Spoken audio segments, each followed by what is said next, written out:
れは誰？これは私。私は誰？私は何？私は何？私は何？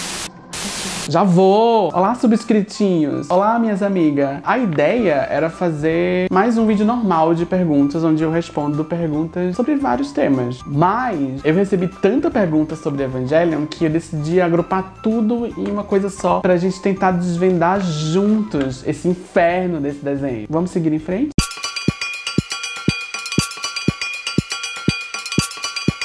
Primeira coisa, Evangelion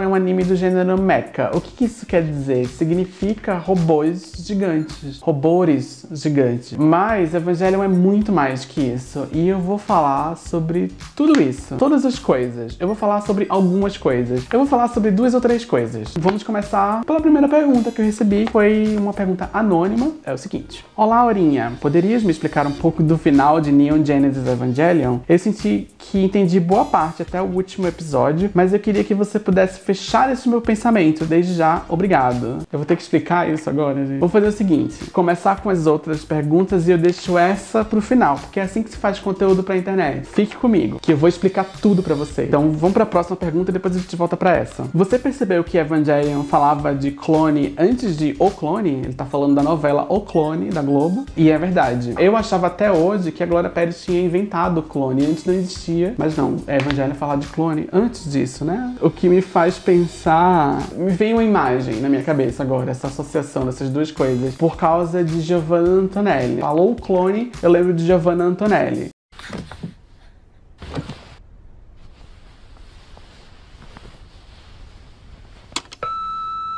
Vem cá, eu não tô entendendo qual é a sua.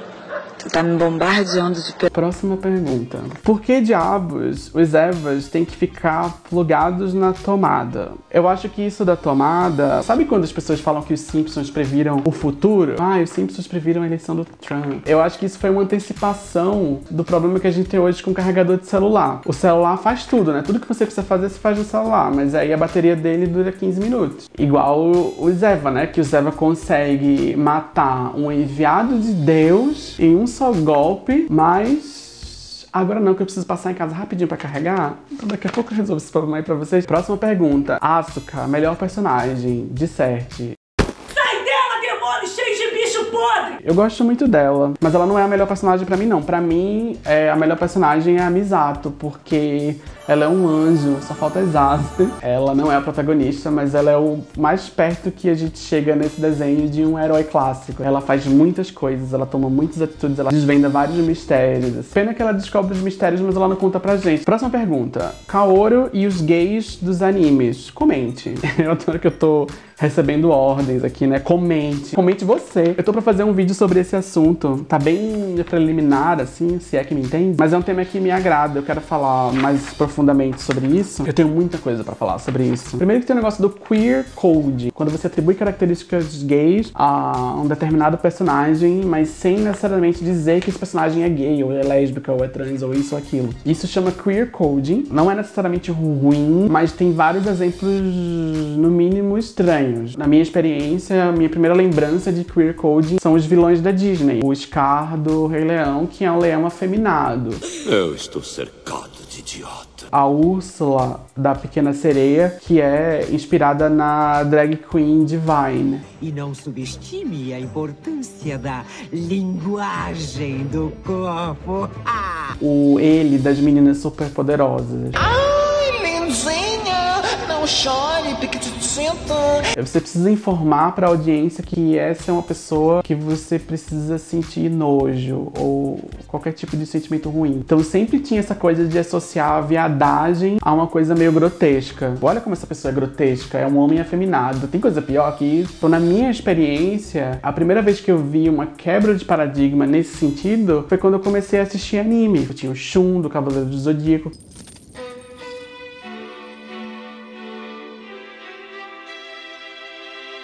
O Kurama do Yu Yu Hakusho. Eram personagens que eram codificados como femininas.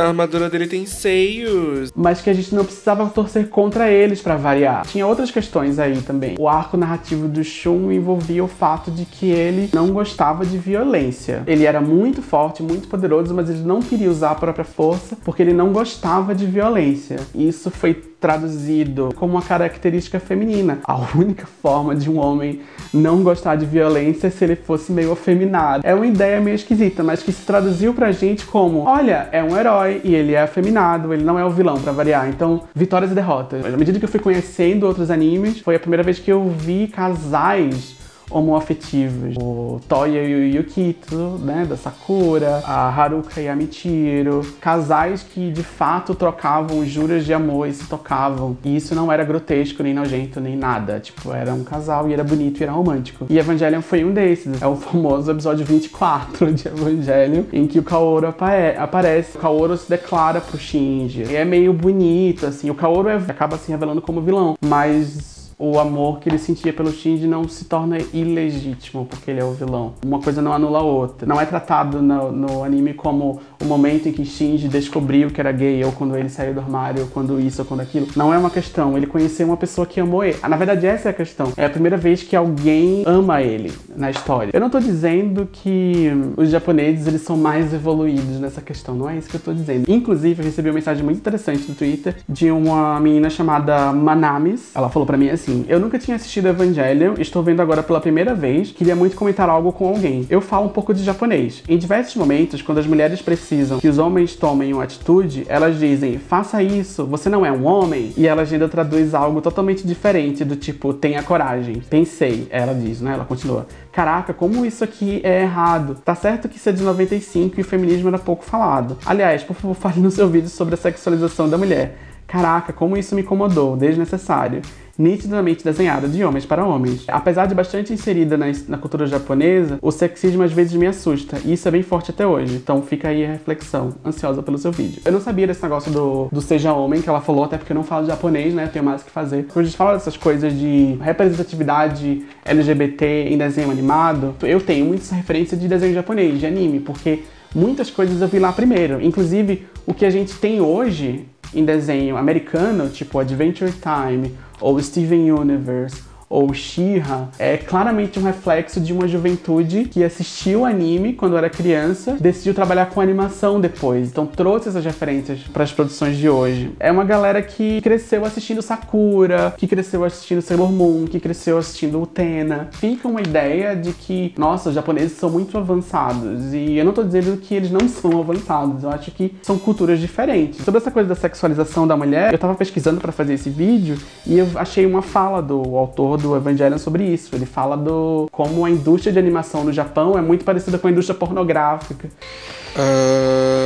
Ele precisa criar os personagens com isso em mente. Então ele faz até um meia-culpa, assim, eu coloquei as meninas lá sexualizadas e tal, porque eu precisava fazer isso. Aquela velha desculpa, a gente faz porque o público gosta. É uma desculpa meio velha. É em 95, acho que em 95 essa desculpa dá pra passar um pouquinho a mão na cabeça, eu acho. Ou não, né? Não cabe a mim. Voltando agora, acabou aqui as perguntas. Vou voltar agora pra pergunta inicial. Primeira pergunta que eu recebi. Poderias me explicar um pouco do final de Neon Genesis Evangelion? Então eu vou ter que explicar o final agora? Tá bom. Eu não vou explicar o final não, mas eu vou explicar algumas coisas. Então vamos lá, minha amiga, minha querida, anônima. Primeira coisa que você precisa entender sobre o final de Evangelion é que não entender faz parte da experiência. Ninguém entendeu. É igual à vida. A gente não tem compreensão da vida. A gente vive um dia de cada vez e finge que faz sentido. As pessoas estão debatendo esse final desde 1995, quando ele foi pro ar. É uma coisa muito forte na vida de quem assistiu isso na época. Na época que eu assisti, foi em 2001. Impactou muito a minha vida. Fiquei tentando entender aquilo, tentando criar algum sentido do que eu tinha acabado de assistir dentro da minha cabeça, tentando encontrar algum tipo de compreensão assertiva daquilo. E não existe essa compreensão, não existe esse caminho. Poderia ficar aqui falando que Adão isso, que Lilith aquilo, que a instrumentalidade humana significa isso e não sei o que lá. Mas eu acho que essas coisas, a mitologia, os mistérios, nada disso importa. Eu acho que o contexto da série, o contexto em que a série foi criada, eu acho que isso é uma coisa que é interessante de a gente observar. Só um resuminho, a Evangelho conta a história de 3 adolescentes que pilotam robôs gigantes e eles estão defendendo a Terra do ataque de umas criaturas estranhas chamadas de anjos. E essa história se passa no futurístico ano de 2015. O ano que ainda tá pra chegar, inclusive. Eu tô muito ansioso pra chegada do ano de 2015. Além de robôs gigantes e muita cena de ação e todas essas coisas que são legais de assistir, a série lida com questões psicológicas profundas. Tem muito de psicossexualidade, de psicanálise junguiana. É uma maluquice. それは僕だ。僕は君だよ。人は自分の中にもう一人の自分を持っている。自分というのは常に二人でできているものさ。E tudo isso misturado com muita iconografia cristã. A gente tá acostumado com iconografia cristã o tempo todo. Não é uma coisa estranha pra gente. Você pensar que no Japão eles fizeram um desenho que trabalha com muita iconografia cristã e eles usam isso de um jeito muito diferente. É estranho pra gente também. Então é uma mistura de muitas coisas, de muito conceito de psicologia, muita mitologia, Bíblia e um tiquinho assim de carimbó. Muito profundo, muito único e muito autoral. É muito a voz do criador. Você termina de assistir esse negócio e você pensa assim, nossa, a pessoa que criou isso tava passando por um momento, né? O que está acontecendo aqui? E realmente estava. O criador desse desenho é um cara que chama Hideaki Anno.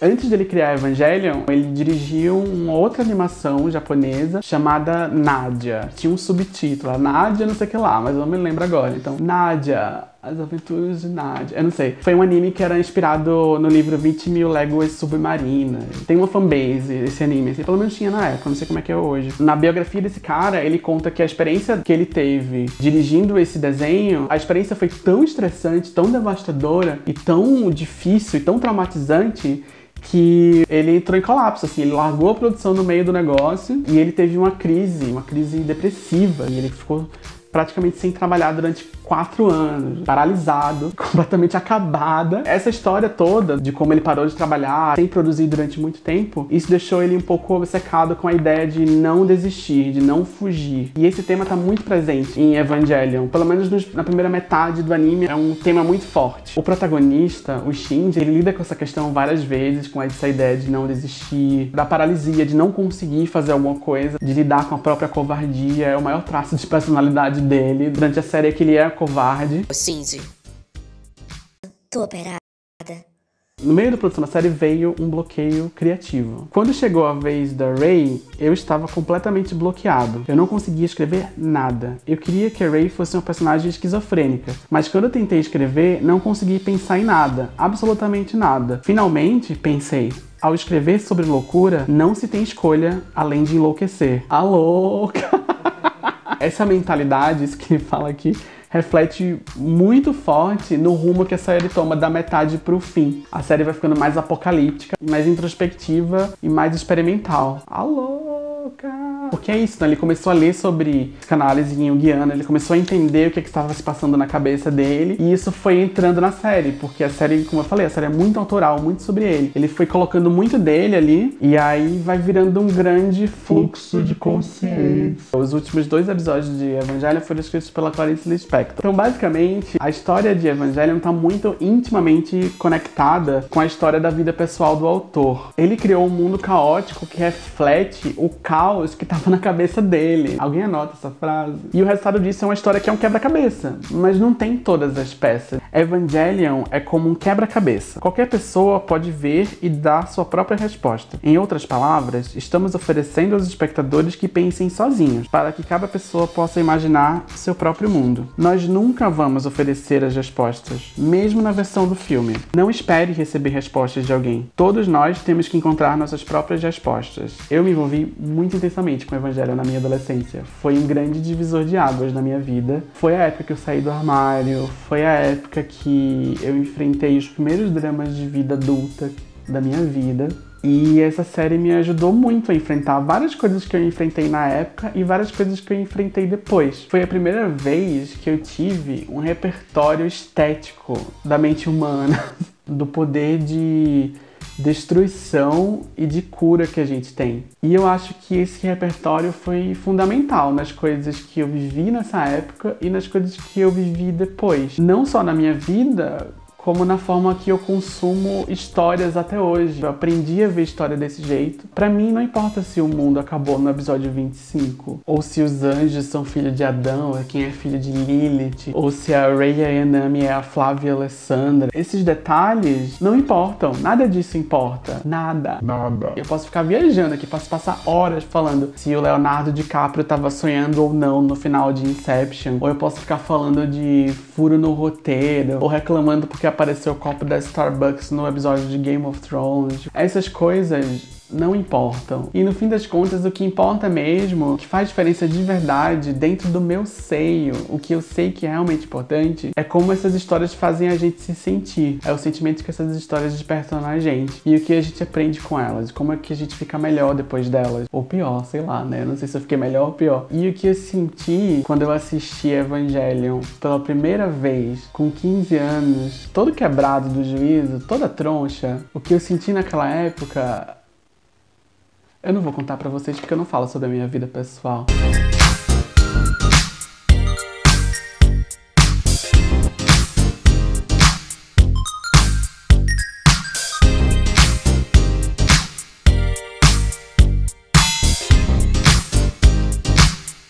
Mas é isso, continuem mandando perguntas lá no Instagram, no Curious Cat. Sempre que eu tiver alguma coisa assim, eu vou avisar pra vocês, tá? Eu vou continuar fazendo esses vídeos de pergunta e vendo o que é que rende. De repente, ó, rende um vídeo desse, ó, um vídeo exclusivo de um tema só. Quem que faz isso hoje em dia na internet? Ninguém faz vídeo na internet.